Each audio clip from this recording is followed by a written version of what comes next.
হঠাৎ করে একদিন বউ সকালবেলা নিজের কাপড় চোপড় সব গুছিয়ে আমাকে বলতেছে সে নাকি আমার সংসার ছেড়ে একেবারে চলে যাচ্ছে। তো আমি বউকে জিজ্ঞেস করলাম যে আমার অপরাধটা কোথায়, তুমি আমার সাথে সংসার করবে না মানে কি, কেন চলে যাচ্ছ? তখন বউ বলতেছে, এই যে বারবার তোমাকে বলতেছি তোমার মাকে অন্য কোথাও রেখে আসো, তুমি তো আমার কোনো কথাই শুনতেছো না। তোমার এই বয়স্ক মা কোনো কিছু করতে পারে না, শুধু বাসায় বসিয়া আমাকে এটা সেটা হুকুম করে, আমি এগুলো আর নিতে পারতেছি না। তুমি হয় তোমার মাকে অন্য কোথাও রেখে আসো, আর তা না হলে যে আমি চলে যাচ্ছি, আমি তোমার সাথে আর সংসার করব না। যেই দিন তোমার মাকে অন্য কোথাও রেখে আসতে পারবা সেই দিন আমাকে জানিও, সেদিন আমি ফিরে আসবো। তখন বউকে বললাম, দেখো, আমার বাবা মারা গেছে অনেক আগেই, এই মাই আমাকে লালন পালন করে বড় করছে। তারপর এখন বয়স হয়ে গেছে, তার কারণে কি আমি তাকে অন্য কোথাও রেখে আসতে পারি? আর অন্য কোথাও কোথায় রেখে আসবো? আমার তো কোনো বোন নেই বা ওরকম কোনো আত্মীয় স্বজন নেই, আমার মাকে আমি কোথায় রেখে আসবো? তখন বউ বলল, আর কোথাও রেখে আসতে না পারলে বৃদ্ধাশ্রমে রেখে আসো। তখন আমি বউকে বললাম যে এটা আমি কখনোই পারবো না। আর একটা কথা আমি তোমাকে বলি, এই কারণেই আমার মাকে কখনোই বৃদ্ধাশ্রমে রেখে আসবো না, সেটা হচ্ছে তোমার কারণে। কারণ আমিও চাই না তুমি কখনো বৃদ্ধাশ্রমে যাও। তখন বউ বলল, এটা কি বলছো? তোমার মায়ের কারণে আমি কেন বৃদ্ধাশ্রমে যাব?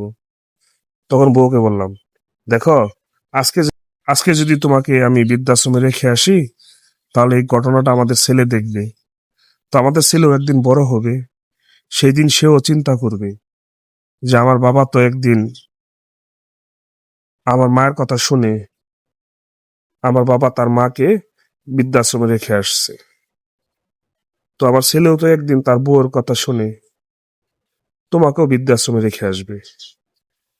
তুমিও তো একসময় বয়স্ক হবা, শাশুড়ি হবা, যখন তুমি কিছু করতে পারবা না, তখন দেখবা তোমার ছেলেও তোমার ছেলের বউয়ের কথা শুনে তোমাকে বৃদ্ধাশ্রমে রেখে আসবে। আজকে যদি আমি তোমার কথা না শুনে আমার মাকে যদি আমার কাছে রাখি, তোমার কথা যদি না শুনে আমার মাকে বৃদ্ধাশ্রমে রেখে আসি, তাহলে আমার ছেলে সেটাই করবে। আর যদি তোমার কথা না শুনে আমার মাকে আমার কাছে রাখি, তাহলে কোনোদিন যদি আমার ছেলের বউ আমার ছেলেকে বলে যে তোমাকে বৃদ্ধাশ্রমে রেখে আসতে, সেই দিন আমার ছেলেও এই কাজটাই করবে। যে আমার বাবা মার কথা না শুনে তার মাকে তার নিজের কাছে রাখছে, আমিও আমার বউয়ের কথা না শুনে আমার মাকে আমি আমার নিজের কাছে রাখবো। যাই হোক, এইভাবে বুঝিয়ে বলার পরে আমার বউ আমার কথা মানছে, আমার কথা রাখছে। এখন আমার মায়ের সাথে আমার বউয়ের খুব ভালো সম্পর্ক। আমি চাই সবসময় এরকম ভালো সম্পর্ক, মধুর সম্পর্ক বজায় থাকুক, সেই প্রত্যাশা রাখি। পৃথিবীর সমস্ত শাশুড়ি এবং বৌমার সম্পর্ক খুব ভালো হোক, মজবুত হোক, মধুময় সম্পর্ক হোক, সেই প্রত্যাশা রাখি। এটা গল্প ছিল।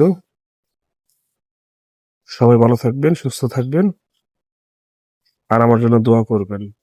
আসসালামু আলাইকুম।